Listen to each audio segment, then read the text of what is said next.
Hoi hoi, it's louisity again, and for this reading vlog, I'm going to be reading Aru Shah and the City of Gold by Roshani Chokshi. Hoorah!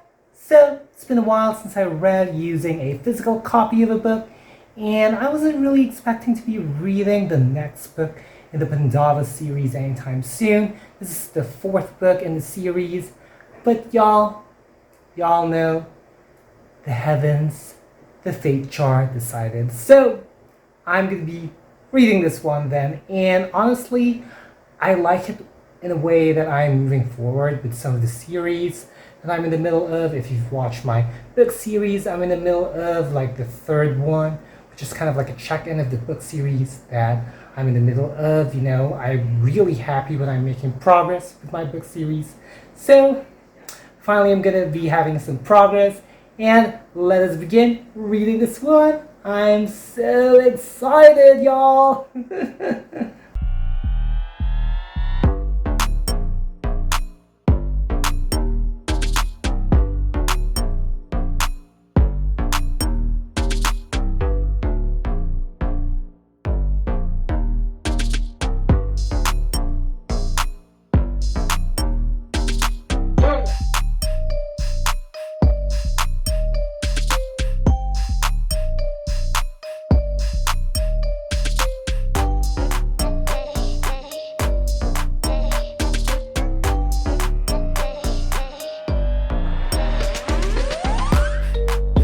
So I'm going to give you my first reading update. It's been a while since I did these like reading updates. Now we got to meet Kara, who happens to be a daughter of the sleeper, who might have lived for quite some time but didn't really like grow until like nearly the same age as when Aru did, and she wanted to escape like this sort of lair where the sleeper kind of locked her. And you know, she gets to meet the other Pandava brothers or sisters, because they're kind of like the reincarnation, but of course they're like still calling themselves the sisters. And we get to hear what happened to Sheila and Nikita. Nikita, right? Did I get the name correctly? But anyway, and then they were kind of like shocked of bringing Kara. Of course, you know, trust issues can relate to that. And also Aru gets to share about what she saw in the tree, you know, when she was trying to get into the Tree of Wishes, about like Boo, and about what happened to her father and how, you know, they wanted to erase the sleeper's memory of their family, you know, in order for the prophecy for the sleeper not to come true. And it's kind of interesting how there are just things, I guess, that are like, you know, sometimes you can't explain, but they're bound to happen if they are bound to happen. Everything happens for a reason. I mean, it was also stated in the book, and that was kind of an interesting thing to contemplate on.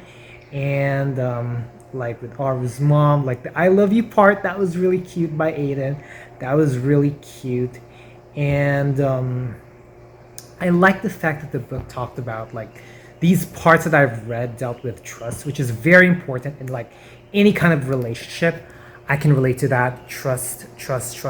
Y'all, I gotta trust you in order for us to have a healthy relationship. Okay, I'm not mad, y'all. I'm not mad.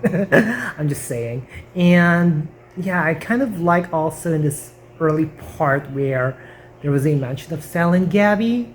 Kind of like, I'm thinking if I should be reading that book. I think it's in my wish list, if I get it correctly, in my Christmas wish list. So if anyone can give me a copy or copies of, like, I think it's a duology, if I'm not mistaken, or is it a trilogy? I think it's a duology. Well, comment down below to confirm. And yeah, I'm hoping to read that one too in the Rick Riordan Presents series. And according to my friend, Aru Shah was also mentioned in the Sal and Gabby series, so we'll find out. But yeah, so far, I really am curious about how it's going to go, how they're going to be reaching Lanka, what's Kara's role going to be, and yeah, catch you folks later.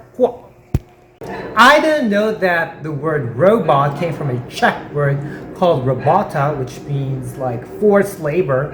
Well, feel free to confirm it in the comment section down below. So, here's another reading update. Now, they were walking in like the path of gold, and all of a sudden they went into this like sort of wrong path and they fell under like a lot of coins that were sort of like crushing them in some manner. And it made me realize like the wisdom from this like scene had something to do with like, you know, how you cannot be all absorbed by the gold, you know, having too much of it can kind of like swallow you, you know, kind of how they say that money can, you know, sort of devour you and you can become worse, I guess. Maybe there's that sort of saying. Anyway, I hope I'm making sense. But yeah, like that's kind of like what's happening. Like having a lot of gold isn't really that wonderful after all. At least that's the wisdom that we're getting in the story. And now that they were caught by a group of like monkey-like creatures called, starts with the letter V. Sorry, I'm a little bit bad with terms. Vanjaras or Vandaras, if I'm not mistaken. Comment down below if I got the term correctly. And they're being, you know, there's like a hearing right now about like what humans did towards like the environment. Ooh, we're gonna get into the environment at this point. But anyway, I like that scene where they were interacting with marmots, which was kind of cute. For me personally, I want to see more marmots in like stories. I wonder if there are like mythologies or any story that is set in Tibet that's going to be featuring like marmots. I'm definitely down for them, so feel free to comment down below if you know any more stories or, you know, authors, maybe, you know, especially those that are from Tibet or Hmong people. Am I right? Hmong people are also found in Tibet. Feel free to comment down below as well if I'm correct or I'm incorrect. But anyway, yeah, I want to see more stories with marmots because they're cute. I looked them up in Google. They're cute, y'all. They are cute. Super cute. I'll catch you folks later. Whoa.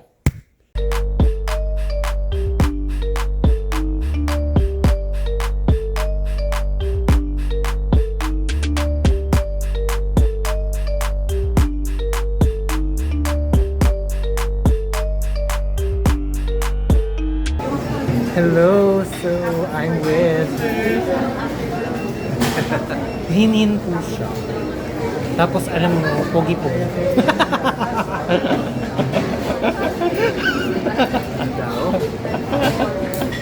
He's so handsome. Nakakahiya ako nung nakita ko siya sa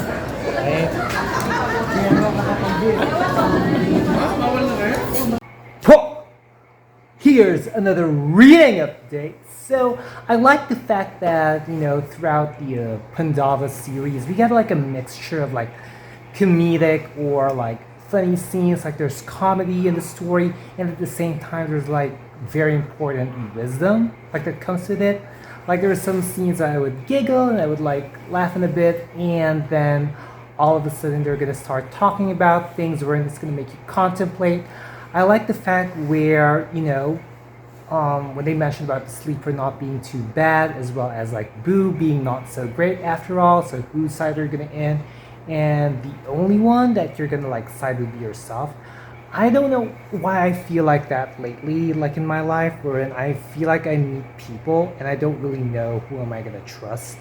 And the only one who you can really trust is whoever you believe in, you know, the Almighty One.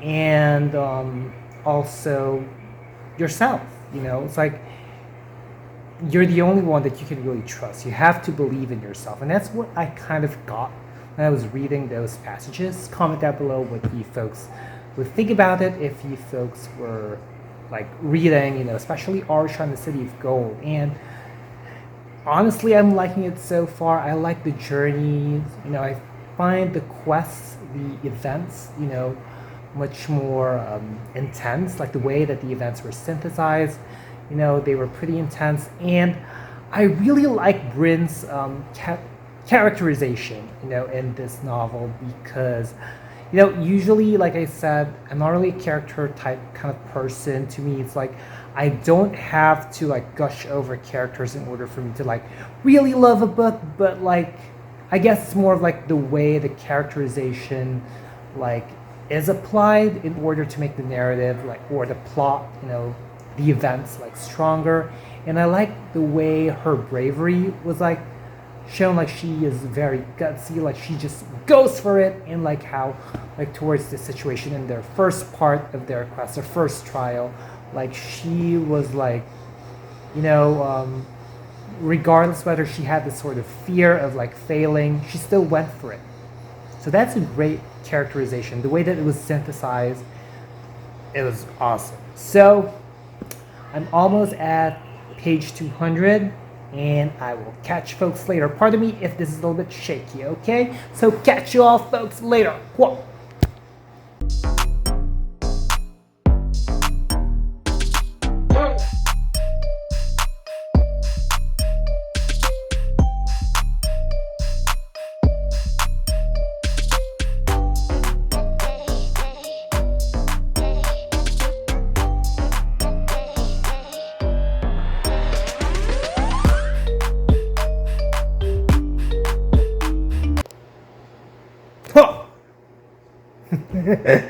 So I'm already about to head to page 290, but before I head to that part, let me provide you a little bit of a reading update. So I like the fact that the scenery here has like some cute creatures, like the events that are happening were quite cute. But at the same time, what I love about the Pandava series is that, you know, it has a lot of serious moments wherein it's really like philosophical, and like I like the fact when, you know, they were talking about their enemies are themselves, kind of like when they say like your worst enemy could be yourself. Like you shouldn't really care about what other people think, and you know, you could just be your own worst enemy. And it's kind of like pertaining especially to the things that we are like struggling, or the challenges that we are encountering. It's like we, at the end of the day, we still like are the owners of our like fate, you know. We still are the ones at the end of it all. The bottom line is like we'll take control, we can get assistance, we can rely on external things. At the same time, it is up to us, especially that part about letting go of all that burden, all that like anger. I felt like that part had so much impact to me. Maybe, you know, that's the thing about the books that I'm reading. Most of the time they have something to do with what I'm going through, and it's really like I feel that is such like, you know, for some reason it is, you know, such like fated for me to read like stuff. So I wonder if like my fate chart later is going to be like making me pick a book that I am like, you know, fated to read.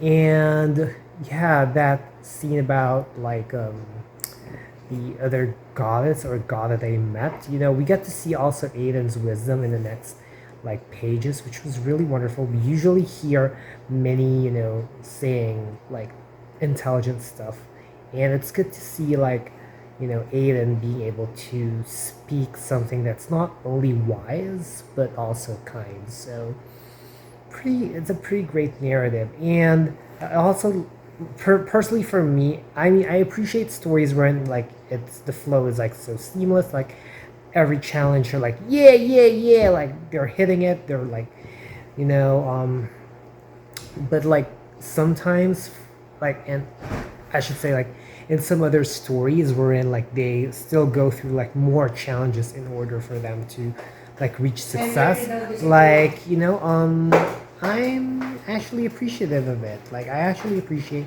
those stories. So yeah, I'm definitely looking forward to what's going to happen next. So I'll catch you folks later.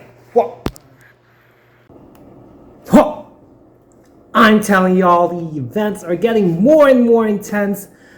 For the meantime, since I just reached page 300 plus, you know, already more than 300 pages done with Aru Shah and the City of Gold, it's time for us for another TBR Fate Jar pick. Hoorah!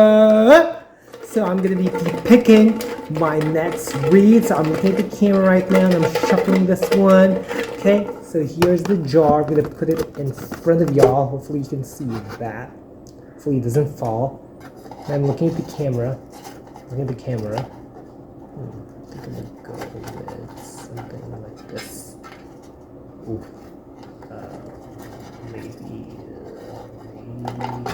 Maybe I'm just trying to feel it. Maybe this one. Oh, okay. We'll see which book is this. I think this is a newer one. I think so. Oh yeah! I'm gonna be reading. Do you see that? Do you see that? Return to the Isle of the Lost! Hurrah! By Melissa de la Cruz! Hurrah! I'll catch you folks later.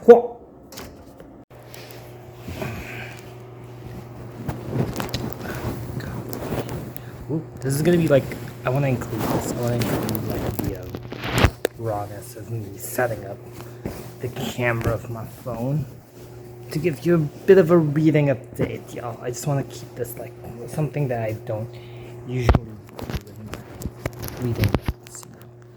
But here you go. So I want to show you like my SB19 like bookmark that I use for Aru Shah and the City of Gold. I got this on PopCon and I found it like really cute, and I thought of using this one just because like the yellowish things here. I know it's predominantly like purple, but like I think I've been using that purple bookmark a lot, so I decided to use like this one for like gold, you know. Like this isn't really like super yellow, like it's kind of like dark yellows. It's kind of like, it does remind me of gold. So anyway, hear me out. So I just finished reading Aru Shah and the City of Gold, and like towards the end, like the latter part of the story, I just felt like the book dealt a lot with trust and truth. And to me personally, like the things that were like running in Aru's head really hit me so hard because of the things that are happening in my life right now. I'm dealing with a lot of trust issues right now, and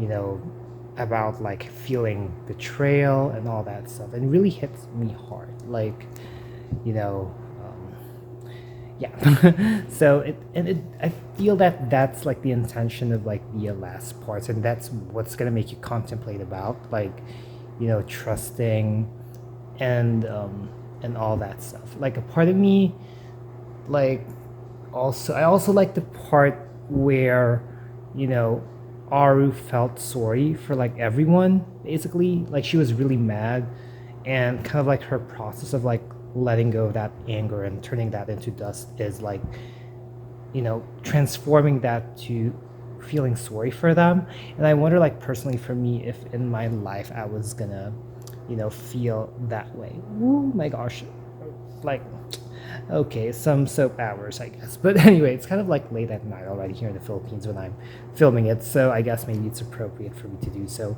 But yeah, there are just like certain things for me personally wherein I am thinking, am I like Kara, who is longing for something, and at the same time I'm like Aru, who, you know, feels like their trust was betrayed, or, you know, their truth was stolen from them. And my goodness, like, it's like it does deal with like the truth being manipulated, and I just feel like the stakes are so high in this novel, and like it's just, to me personally, like it's just the scenes just hit so hard, like it unleashed reactions, which is a good thing for me in terms of like reading a novel. My mind, and I guess my heart too, was also running. So yeah,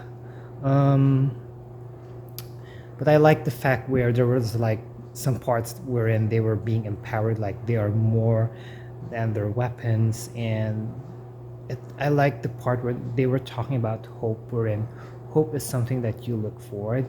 And to me personally, I just want to share, like when I was going through something, I realize now that maybe I was being hopeful at the same time with the people that I'm like meeting now. And I met after that like painful thing that happened to me. I just felt like there was hope that I am like looking forward to. So I did expect that this book would come into a time when I felt like I needed it. Maybe something, I don't know about you folks, like I don't know if whenever you read a book, sometimes you read them at the time where you needed it the most. And as for someone like me who doesn't really read like voraciously, in a way that I don't read like 50 books or 100 books a year, so technically like usually I can only read like on average like 1 or 2 books per month. I feel that some of the books, if not all, like most of the time, they come at a time where I needed it. I mean, if you've watched my Midnight Library reading vlog, you would probably understand what I mean by that. And it's just something that was like, from my experience, like how powerful the books are. So, but yeah, I'm definitely looking forward about what's going to happen next. Going back to Aru Shah and the City of Gold, I'm definitely looking forward about what's going to happen about the Nectar of Immortality, which is technically like the next book in the series and the finale. I mean, I'm excited for it to end, but like, oh my gosh, it's gonna end really? I mean, if I'm gonna be reading that one, but yeah, I really appreciated the power of this book, and I must say I'm gonna be giving this 5 out of 5 stars. Feel free to comment down below your thoughts about the Pandava series. You can comment down below your thoughts on Aru Shah and the City of Gold or the previous books in the series. But please avoid putting spoilers because, the people who are going to be reading the comment section, probably wouldn't want anything spoilery. And also, you can put down in the comment section your recommendations of books in the Rick Riordan Presents imprint. Which one among the books in the imprint did you like or enjoy or would recommend? And please, no spoilers for those people who are going to be reading, the comments in the comment section. And if you've made it this far, leave hashtag resplendent because, just like the City of Gold, it is resplendent. And I hope you folks liked this video, and if you did, be sure to give it a thumbs up. Also, click that subscribe button and hit that little bell icon somewhere down there to keep yourselves posted about my videos. And also put down links and handles of my social media accounts, so feel free to check me out and follow me and support me there as well. As always, thank you so much for watching. Always be thankful and unleash the reader in you. Bye, y'all. Mwah.